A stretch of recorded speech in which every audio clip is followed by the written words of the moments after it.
Nine Souls is one of these games that left me with a really weird feeling, even after many hours of playing it.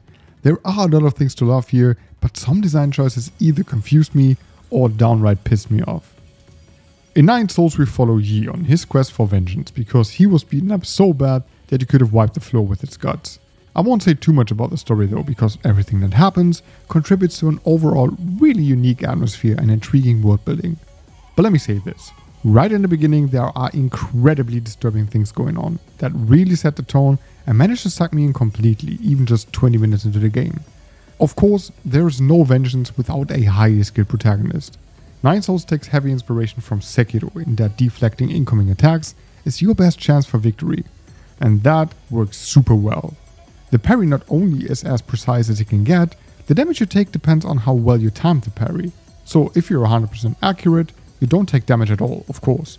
But if your parry is like 70% accurate, then you take a bit of damage. The damage you take this way is displayed red and recovers over time. A direct hit, however, makes this red area go away. This system encourages you to stay calm, learn enemy movements, master the timing, but doesn't punish you that much if you're not 100% precise. Besides parrying and deflecting, Yi's moveset contains an explosive talisman, a dash, a powerful bow for range attacks, and more. Jades basically work like the charm system in Hollow Knight and offer some passive effects to make your life easier. The skill tree also provides great improvements for combat moves and traversal, like the ability to deflect projectiles or a downward attack.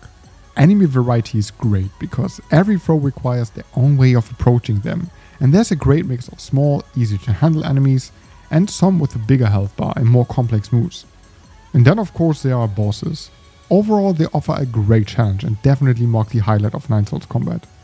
Personally, I find the bosses in the second half of the game to be super difficult. The last two bosses especially gave me a really hard time. I would even go so far as to say that Nine Souls is one of the most difficult games I've ever played. This has nothing to do with the parrying, but much more with the fact that the attack speed and frequency of some bosses is so high that you need incredibly good reflexes, which I don't have. Luckily there are difficulty settings. Standard mode is the intended experience, and story mode allows you to regulate incoming and dealt damage as you like. I think this is brilliant because more people will be able to enjoy this game this way. I personally started on normal mode and switched to story mode halfway through, which ended up making combat even more fun for my taste. Movement itself is utterly fantastic as well.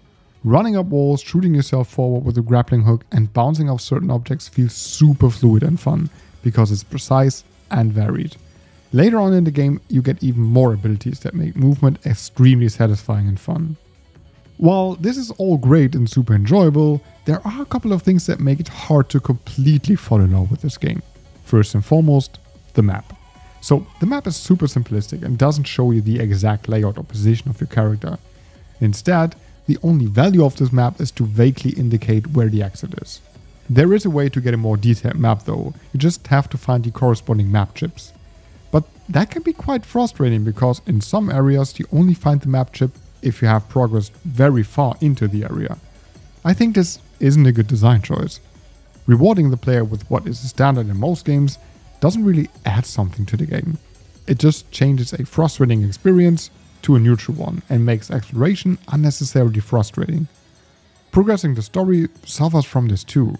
I ended up walking around quite a lot just to coincidentally find the right way.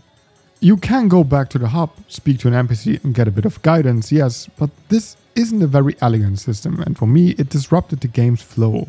I know other games do that as well, but ideally the level design itself provides some sense of guidance and subtly leads the way. Nine Souls however is overloaded with paths to go and it gets especially difficult as soon as you unlock more upgrades. Remembering where this one path was you might be able to get past now isn't exactly easy without a map or any other indicator. That might not be a problem for some people, but to a lot of folks it is. All of that wouldn't be big of a problem if fast travel would make it easy to get around. Unfortunately, fast travel is unnecessarily unapproachable until roughly halfway through the game.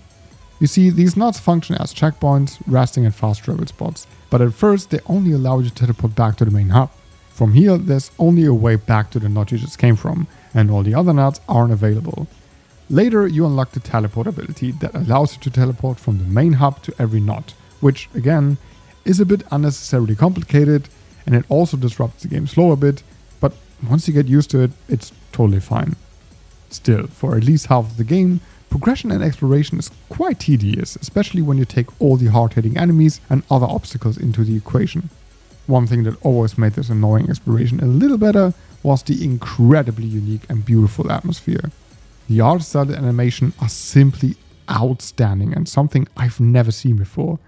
The mix of elements of sci-fi and Taoism is so incredibly well executed that I absolutely fell in love with the mood of Nine Souls. The music accompanies the dark, creepy but fantastical atmosphere perfectly, and some boss themes are real bangers. I've rarely seen a game so artistically well crafted, it's unbelievable. Nine Souls is a weird game. It's incredibly precise and satisfying combat, bosses and unique atmosphere are simply outstanding and are easily one of the best I've seen in a long time, especially in 2D action games. But the unapproachable exploration and map are frustrating, hinder the progression and limit the fun way too often in the first half of the game. So what stays is the bitter feeling that Nine Souls is standing in its own way because it tries too hard to adapt elements of its inspiration and therefore loses its focus on what it means to be a fun game. That doesn't mean Nine Souls is bad by any means, but it requires you to have a lot of patience. If you have that patience though, Nine Souls is an overall rewarding, challenging, unique and super fun experience. Thanks for watching. What are your thoughts on Nine Souls? Have you played it? Let me know in the comments. Please remember to click like and subscribe if you enjoyed this video, as it helps smaller content creators like myself a lot. Alright, thanks again, have a great day and I'll see you in the next video.